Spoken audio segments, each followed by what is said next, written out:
ഓക്സിജനിൽ വമ്പിച്ച വിലക്കുറവുമായി കേരളം കൂളാകും AC discount sale. Oxygen, the cooling expert.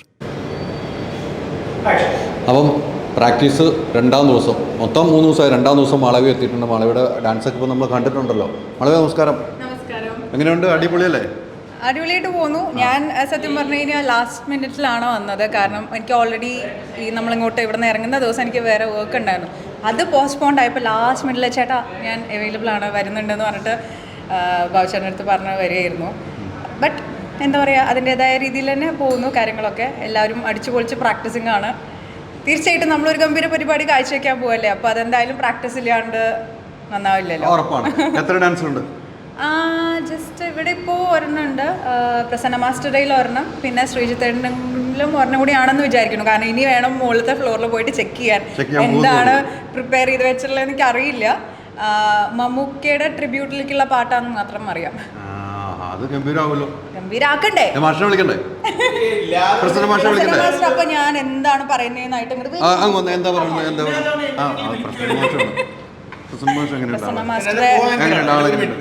ചോദിച്ചോട്ടെ. ഇന്നലെ അസീസിക്കായിരിക്കുമ്പോൾ കൂടെ വിളിച്ചു, പിന്നെ ഒരു തവണയും കുടിച്ചു. ഇപ്പോൾ ഞാനെന്താ കോ-ആങ്കറാണോ? അതെന്താണെന്നറിയോ, മാസ്റ്റർ കയറുമ്പോ ഒരു ഓളം ഉണ്ടെന്ന് തോന്നുന്നു. അതായിരിക്കും എല്ലാവരും ഇങ്ങനെ വരാൻ പറയണം. മനസ്സിലായില്ലേ? ഓളം അല്ലേ? അതല്ലേ ഇവളുടെ സ്പെഷ്യാലിറ്റി അറിയാമോ? 5 സെക്കൻഡ് 25 എക്സ്പ്രഷൻ ഇടും. നവരസം തന്നെ 9 ഉള്ളൂ, ഇവളുടെ അടുത്ത് 25 രസമുണ്ട്. ഡയറക്ടേഴ്സ് ആരെങ്കിലൊക്കെ കേട്ടുകഴിഞ്ഞാൽ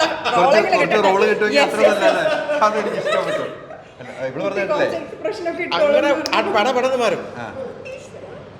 ഇപ്പൊ തന്നെ കേട്ടോ രണ്ടിടം മാറി. ക്ലോസ് കൊടുത്തോട്ടെ ഈ പറയുമ്പോ തന്നെ.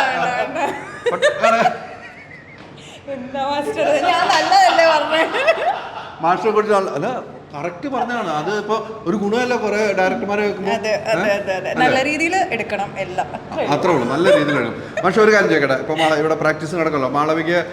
മാളവിക എന്തായാലും മത്സരത്തിനൊന്നും പങ്കെടുത്തിട്ടില്ല. മാസ്റ്റർ ജഡ്ജിനിരിക്കുമ്പോൾ പങ്കെടുത്തില്ല. ഇപ്പൊ റംസാൻ ആണെങ്കിലും സാക്ഷികാണൊക്കെ വന്നിട്ടുണ്ട്. മാളവിയുടെ പെർഫോമൻസ് ഉണ്ട് എന്ന് തോന്നുന്നു. മാളവിക മോസ്റ്റ് വാണ്ടഡ് ആർട്ടിസ്റ്റ് അല്ലേ കേരളത്തിൽ? എല്ലാ സ്റ്റേജ് ഷോയിലും ആദ്യത്തെ പേര് വരുന്നത് ലിസ്റ്റ് മാളവിക ആയിരിക്കും. മാളവിക വേണം. സോ ഭയങ്കര ഡിമാൻഡാണ്. നല്ല പെർഫോമറാണ്, വെരി ഗുഡ് പെർഫോമറാണ്. ഞാൻ വെറുതെ വെച്ച് ഇട്ടതാ. അല്ല ഞാനേ പറയാൻ ഞാൻ പറയാം വെറുതെ എന്ന് പറഞ്ഞില്ല. പറയാം മാളവി എനിക്ക് വൈകിട്ട് ബിരിയാണി മേടിച്ചെന്ന് പറഞ്ഞാൽ എനിക്ക് ത്രാസല്ല. തീർച്ചയായിട്ടും നമ്മളത് കാണുകയും ചെയ്തു. ഇന്നലെ ഞാൻ കണ്ടിരുന്നു. ഗംഭീരമായിട്ട് പെർഫോമൻസ്. മാഷ് അവിടെ ഇരുന്ന് കൈയടിക്കുന്നത് കാണുമ്പോൾ അറിയാലോ നമുക്ക്. മനുഷ്യ എല്ലാ ഡാൻസും വെച്ചിട്ട് പഠിപ്പിച്ചപ്പുറം മാറി നിന്ന് ഫൈനൽ കാണുമ്പോൾ മാറി നിന്ന് കൈയടിക്കുമ്പോൾ അറിയാം അത് ഇഷ്ടപ്പെട്ടു എന്നുള്ളതാണ് എനിക്ക് മനസ്സിലായത്. അതെ, അല്ലെങ്കിൽ ഇഷ്ടപ്പെട്ടില്ല അതൊക്കെ ഞാൻ ഓപ്പണായിട്ട് പറയുന്ന ആളാണ്.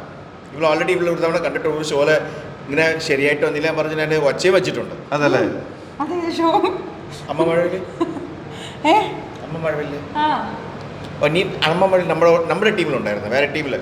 അതുകൊണ്ട് എല്ലാവരും ഒച്ച വെച്ചിട്ടുണ്ട്. എന്താ ചെയ്യുന്ന നിങ്ങളൊക്കെ പറഞ്ഞിട്ട് ഞാനല്ല, ആൾ മാറിയതാ.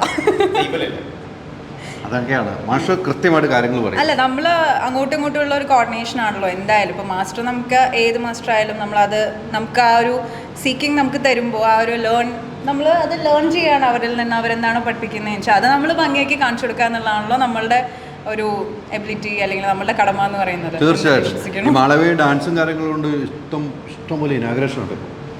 മാളവിക അഭിനയിക്കുന്നതിന് കൂടുതൽ ഇനാഗ്രേഷൻ പോകണമെന്ന് എനിക്ക് തോന്നുന്നു. അത് നന്നായി പോകണം. ഇല്ല, നമുക്ക്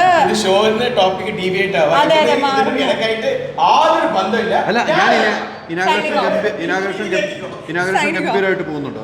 പല ഇത് കാണുമ്പോൾ എനിക്ക് തോന്നുന്നു ഇപ്പോൾ നമ്മൾ ഫീൽഡിൽ ഉള്ളതുകൊണ്ടാണ് നമുക്ക് ഇനോഗ്രേഷൻസും അത് വർക്ക്സും കിട്ടുന്നത്. അല്ലാതെ ഇപ്പോൾ എനിക്ക് തോന്നുന്നു നമ്മൾ അഭിനയിക്കുന്നില്ലെങ്കിൽ നമ്മളെ അറിയില്ല. പക്ഷെ സോഷ്യൽ മീഡിയ ഉണ്ട്, ഇല്ല എന്നല്ല. പക്ഷെ ആക്റ്റീവാണ്, എല്ലാവരും ആക്റ്റീവാണ്. ഇപ്പോൾ അഭിനയിക്കാത്തവരും ആക്റ്റീവാണ്. അഭിനയിക്കുന്നവരേക്കാൾ കൂടുതൽ ആക്റ്റീവാണ് പല ആൾക്കാരും. റീച്ചും കാര്യങ്ങളൊക്കെ ഉള്ള ആൾക്കാരുണ്ട്. പക്ഷെ നമ്മളെപ്പോലുള്ള പല ആൾക്കാർക്കും ഇപ്പോഴും ലൈം ലൈറ്റിലെ ഓരോ ക്യാരക്ടേഴ്സ് ചെയ്യാൻ പറ്റുന്നതിൻ്റെ ഒരു ഭാഗ്യം, ടച്ച് വുഡ്, അതിപ്പോൾ എനിക്ക് ഓഫേഴ്സ് വരുന്നതിൽ സന്തോഷമുണ്ട്. അതുകൊണ്ട് മാത്രമാണെന്ന് തോന്നുന്നു എനിക്ക് മറ്റുള്ള വർക്ക്സും വിളി വരുന്നത്. അല്ലെങ്കിൽ ആരറിയുക, എത്രയോ പേരുണ്ട് അങ്ങനെ. നമുക്ക് ഓരോ എന്താ പറയുക ഓപ്പർച്യൂണിറ്റി കിട്ടുന്നതിൽ സന്തോഷം. അത് ഭംഗിയാക്കാൻ ഞാൻ നോക്കാറുണ്ട്. അത്രയും. എനിക്ക് തോന്നുന്നു മാളവിക എല്ലാവരുടെയും കൂടെ അഭിനയിക്കുന്നു. അല്ലേ ലാലേട്ടൻ്റെ സിനിമ സ്റ്റാർസിന്റെ അല്ല, കൂടെ അതൊരു വലിയ അഭിനയിക്കാൻ പറ്റിയതിൽ ഭാഗ്യമല്ലേ? ഒരു ഭാഗ്യം. അതെ, എല്ലാവരും കൂടെ അഭിനയിച്ചു അത് വലിയൊരു ഭാഗ്യമായിട്ടാണ് മാളവിയുടെ ജീവിതത്തിൽ കാണുന്നത് അല്ലേ? തീർച്ചയായിട്ടും. കാരണം ഞാനൊന്നും ആഗ്രഹിക്കുക ഒരു സ്വപ്നം പോലും കണ്ടിട്ടില്ല അങ്ങനെയൊന്നും. അപ്പോൾ അത് നമുക്കൊരു ഓപ്പർച്യൂണിറ്റി തേടി വരുമ്പോൾ വൈ നോട്ട് ചെയ്യല്ലേ വേണ്ടേ. അല്ല ഇപ്പോൾ ഷോ വരുമ്പോഴും മാളവിയുടെ പേര് വരുന്നുണ്ടല്ലോ, അതും ഒരു ഭാഗ്യമല്ല. ഇപ്പം അമ്മയുടെ ഷോ നടത്താലും ഇപ്പം നിർമ്മാതാക്കളും അമ്മയും കൈ കൊടുക്കുന്നു, അവിടെ മാളവിയുടെ പേര് വരികയാണ്.